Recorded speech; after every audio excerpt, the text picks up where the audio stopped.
Let's Get To presents Go Go Astros, a focus on H-Town hardball. And welcome to Go Go Astros. And no, it's not as important as the day the music died, but the Astros are adjusting to changes in the roster. And I don't mean the addition of Adam Morgan, the loss of Carlos Correa. We are back here with Brian Arbor and Andy Tomcheson. Guys, if people go back to look at the show weeks ago, none of us thought Carlos was coming back. One of us fell for, and I love all the leaks that came out. I love that there people think there's a definitive answer because I don't know that there is. Even I don't care what Rosenthal says or whatever. I'm the only one who sort of fell for the possibility of him coming back and therefore was hit in the gut when if it just would have happened, I'd have been fine. Right. Andy, take us through from your perspective how all this went down. I mean, he was born, his parents met, or do you want to fast forward through some of that? We'll fast forward through a lot of that. They fell in love. I assumed you wanted the prolonged answer since this was a prolonged free agency brought about by a strike in the middle of it. Ultimately, I guess the issue was, and I'm sure Brian has strong opinions because I've read them online a couple times now, about Correa wanting a 10-year deal. And that's where this all started out. He wanted a 10-year deal, but he also wants to be paid like one of the top 5 players in baseball. And the Astros were offering neither of those things.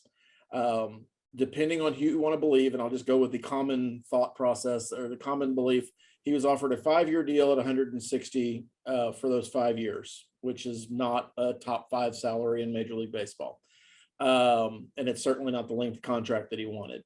The strike put a big damper in him getting a 10-year contract. And so that brought some glimmer of hope back to some Astros fans. And depending on who you read again, some people in the clubhouse, that he'd be willing to take a short-term deal and go back out on the market before he hit 30, which is ultimately what he did. And I guess he got $35 million, a little bit and change per year for his troubles.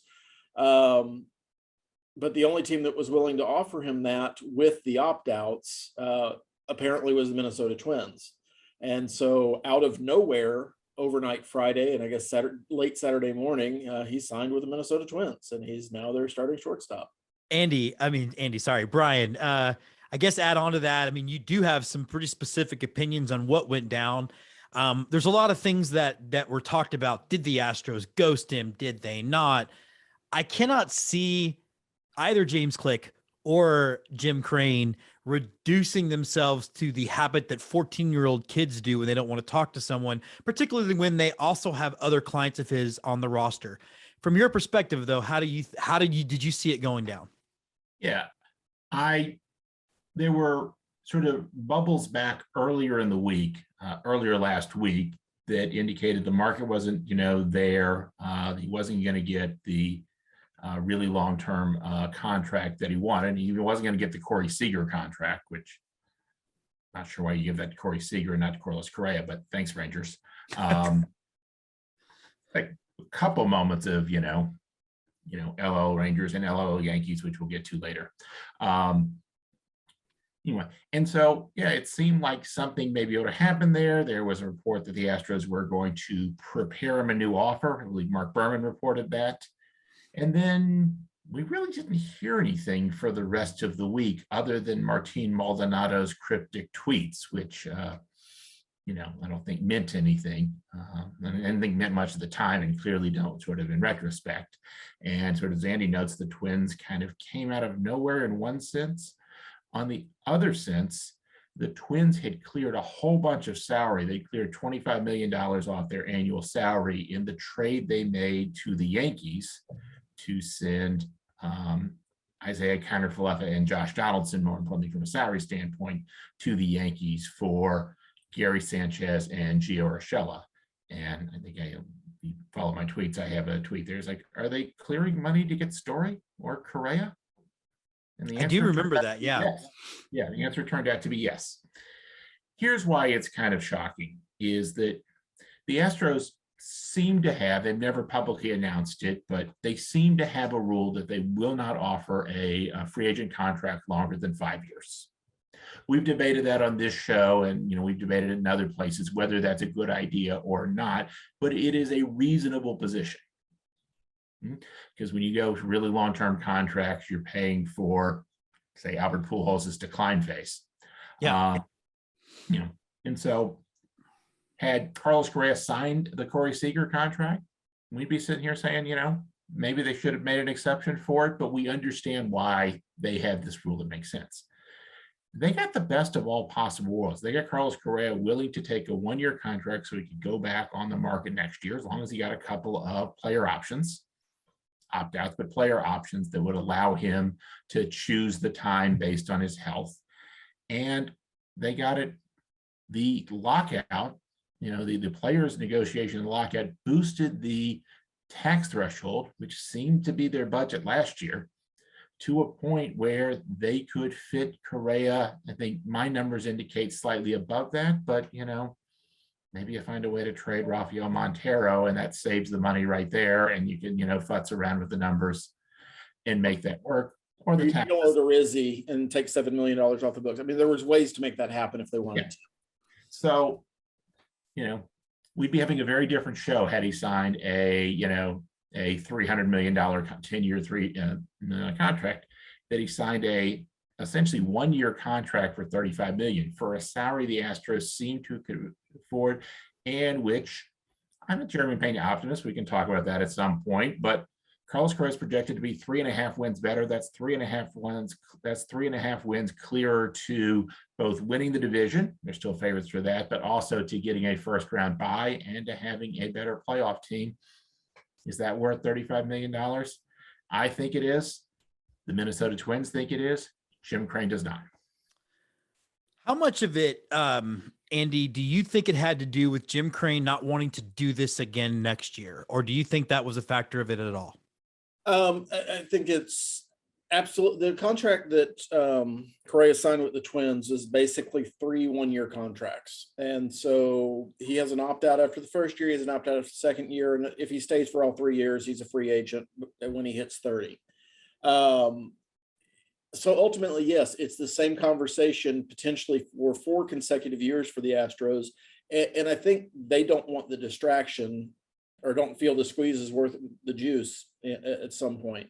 I also went back because we're doing some household cleaning and was flipping through Moneyball, or not Moneyball, Astro Ball, which is a really great book that came out about the Astros 2017 World Series and all the groundwork that had been laid to that. And one of the things that struck me is that Lunau, and I think Sig was also quoted, that their projections, they're very deep in the analytics. Their projections, they basically admit, aren't worth anything after 5 years. So it's impossible from their models to project a player more than 5 years out, which I think is some of where the 5-year deal comes from. And also to just the practical standpoint of not wanting to be tied to aging players on the downside of their career. That's not the Cardinals model, and that's what the Astros have tried to emulate. So it gets to be a really interesting kind of, is it worth that 1-year deal and potentially doing it for 2 years if he gets hurt or decides for whatever reason not to test the market, and then potentially again after that? I think the Astros just made a decision that we're going to move forward with Jeremy Pena. And reading Twins Twitter after the shock got over, because they weren't expecting it either. It's not like all their insiders were saying, hey, look out for Correa. They don't expect Correa to be around. Some of them don't expect them to be around by the trade deadline because they're not going to be a really competitive team unless a lot of things fall correctly in that division. Now, everybody makes the playoffs now, so that might change some of the scope of that. But yeah, the Twins have pitching issues, but their defense got a lot better this week. Yeah, I mean, and he so he may be available. He may be available before August. The Astros might need to trade for him in August, knowing that they can have this conversation again. But I think ultimately that's the issue. They didn't want the distraction for 3-4 consecutive years knowing that they needed to move forward and knowing they've got Tucker and Alvarez that they have to worry about in the coming years. They're going to have to figure out something to do with Altuve and Bregman after the 2025 season, which I know sounds like a long way off, but it certainly would be in that 5-year window of a Correa contract or, longer. So, I don't love what they did, but I understand it. That doesn't mean that I agree with it necessarily. But that brings me to my next question, because it does seem like everything else today, we've evolved into two polar opposite camps. There is the camp that Jim Crane is cheap and he lied to everyone, and why didn't he pay Correa? And then there's the camp of he shouldn't have paid him in the first place, blah, blah, blah. Are you angry, Brian, at the Astros for this? Do you have animosity to them, or do you feel like this is business? I don't think I'm angry at the Astros. I'm frustrated. I'm baffled. I'm a little less understanding than Andy is, because, okay, you have to go through this again next year with Correa, but, we had a pretty good last year with Correa having to deal with all this, including, going to the World Series again. Having better players is for that. So I don't think they should put much stock in that. I absolutely look. Jim Crane when he bought the team, the payroll was really low, but the reason the payroll was really low is because the players weren't really good and they were executing a long-term plan. And they said, when the team gets better, the payroll will go up. That's what happened. And that's been, it's been a relatively steadily rising payroll for the Astros up until it went down a little last year from 2020 when they were going to go over the cap, but the cap got waived that year due to the pandemic. And so, the question we can ask right now is this a new phase, or is this just sort of a temporary blip? The payroll is going to go down this year, and it is going to go back up next year. Andy mentioned Tucker and Alvarez. They'll both be in the arbitration process next year, as will Jose Urquidy and Christian Javier for the first time. So that probably played some, role in what they're thinking. But again, it seems to be a problem, I think, that is worth managing. The cost of that seemed relatively low, the downsides of that, and the upside seems much higher. Yeah, I guess when I started hearing the words of the opt out and the one year deal, it was funny. I want to shout out to Michael Schwab, because he was going at it with an MLB reporter who kept saying Correa signing with the Astros is imminent, and Schwab kept saying y'all can go to bed. So there was, I think, a war of information going on. But I thought, well, okay, this 1 year deal seems like it works well for everybody, but I'm not the woman signing the checks. But Andy, how about you? Like, where do you fall on this sort of, is Crane a liar and we hate the Astros now, or is it just something that happened? Like, do we feel like Jim Crane is somehow dishonest because of all of this? No, and I think that it's something I certainly saw last year and the year before, because in the last 4 years, we've shed Garrett Cole, we've shed George Springer, we've shed Carlos Correa. And fans, I think, for the two deals prior have basically tried to rationalize it in their minds as, well, if we keep Cole, there's no way we can keep Springer. And if we keep Springer, there's no way we can keep Correa.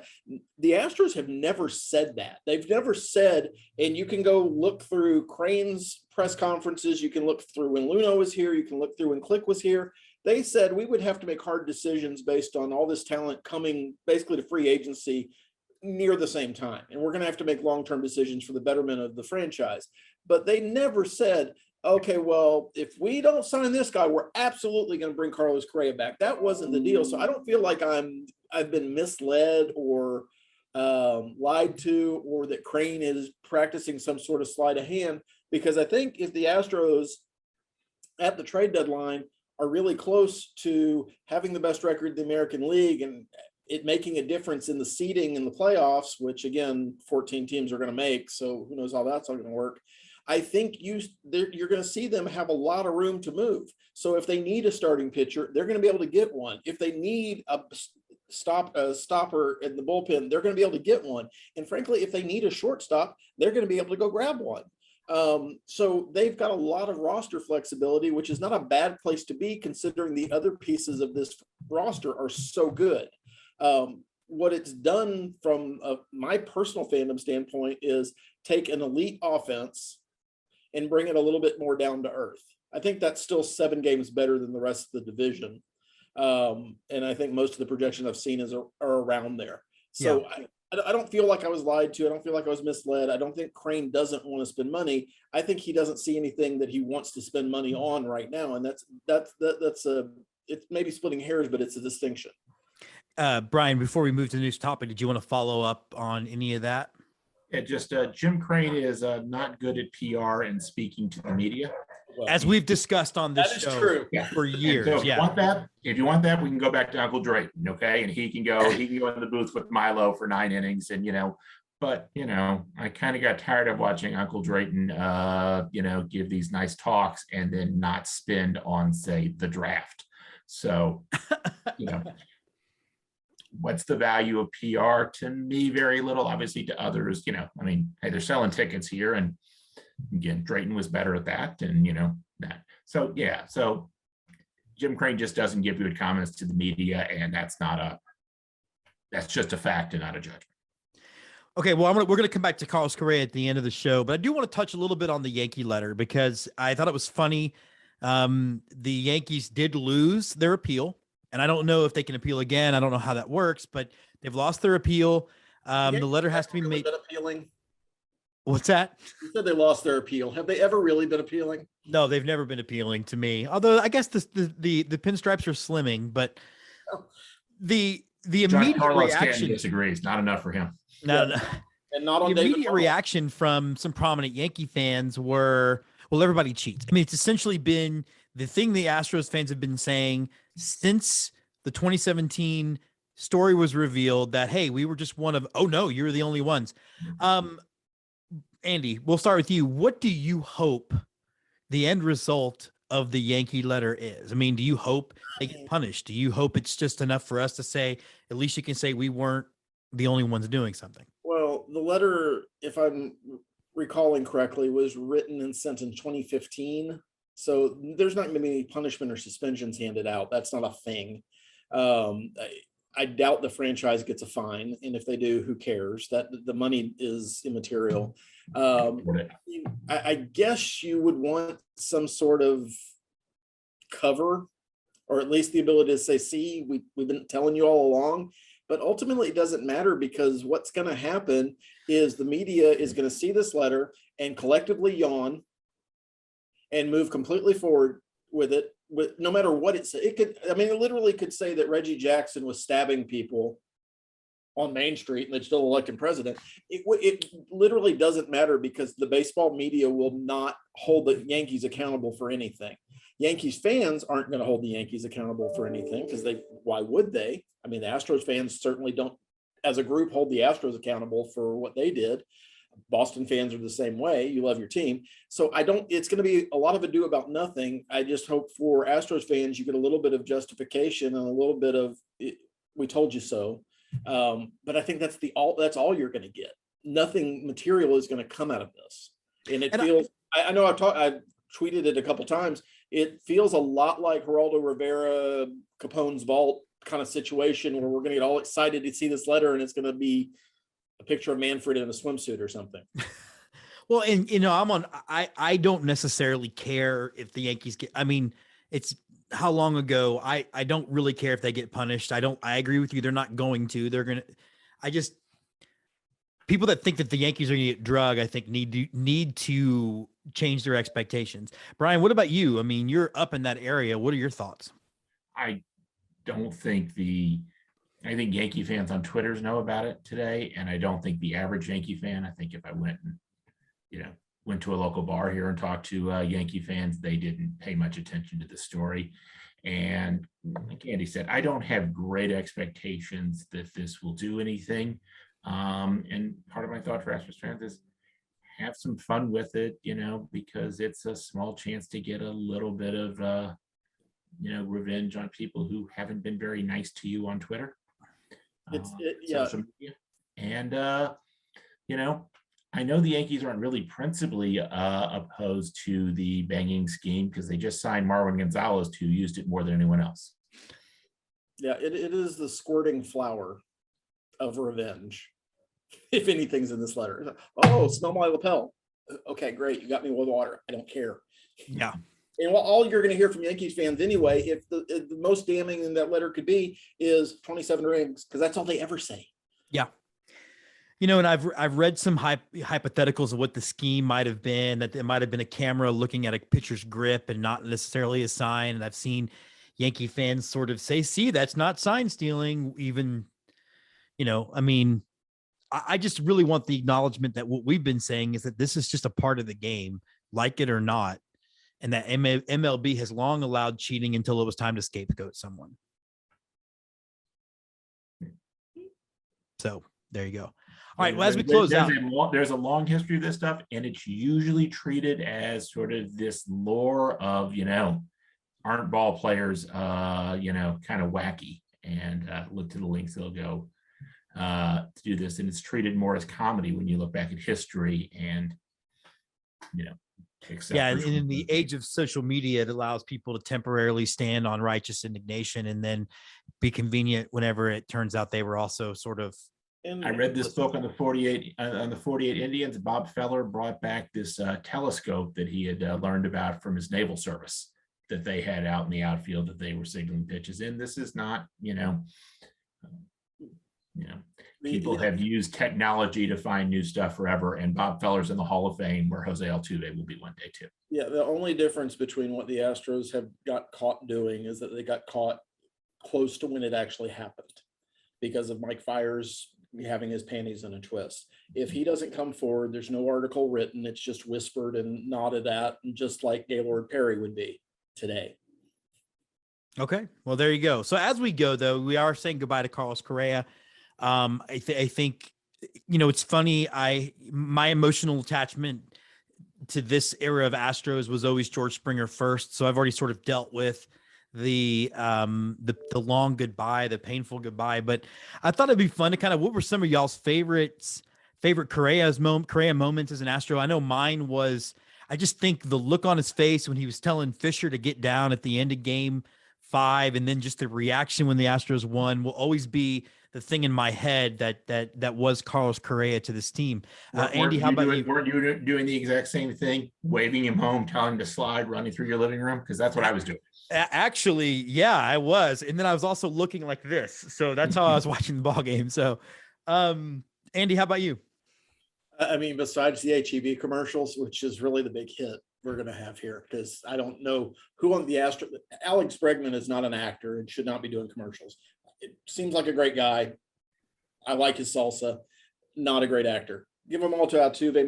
Maybe Alvarez gets some lines now. I don't know. But from an on-field standpoint, I think for me it was the 2017 ALCS Game 1 where he hit the game-winning RBI double that was Gary Sanchez aided, that plated Altuve for a 1-0 victory against the Yankees, or a 2-1 victory, I believe. 1-run game anyway. Really exciting, but what it did for me as an Astros fan was a competent offensive scheme in the playoffs, which as an Astros fan, you hadn't seen before. That was like, it looked like we had players who knew what they were doing in the playoffs, which was really hit or miss prior to that from a franchise history. And so it wasn't hit prior to that. It was all missed. Yeah. So it was very much for me a sign that things might finally be different. And Brian? So my sort of Correa is the player I'm most attached to on the current team. And that's because when he started to really come in the minors and start sort of developing, it's like, well, we have suffered a lot. We've had to watch this team lose 100 games. We've had to watch sort of, no preparation for the end of the, the Bagwell, Biggio, Berkman era and this terrible farm system. And finally, all our suffering, what we got is we got the first round draft pick for Correa. I don't know what this is going to lead to, but I want to be attached to this guy because, well, I paid for it. It is, frankly, It's what Steve McNair would have been had Bud Adams not moved the team. We suffered to get Steve McNair, and then he goes to stuff in Tennessee. Different topic, and there's somewhere I'm angry. But anyway, and so Correa to me was always sort of, this is what, this is the reward we got for having suffered through that. And from a standpoint of, was it worth it to take that pick? Remember, everyone, the consensus at that time is Byron Buxton should have been the number one pick in that draft. And Buxton's a really talented player. Correa has been better than him. And we've gotten to really, and we've gotten, as Andy said, lots of great postseason moments. So I will end this by going, it's my time. Well, it's time for us to get out of here. That's for sure. Now, hopefully coming back, barring any crazy news when we're back next week, I do want to talk about a hypothesis Jake Kaplan raised in The Athletic today of, all right, you've got this money. What will you spend it on? So we'll be talking about that. But until then, we've had some spring training games. Go Jeremy Pena and go Astros. We'll actually get the real major league players will start playing, I believe, tomorrow. So go Stros. One could hope. Go Stros.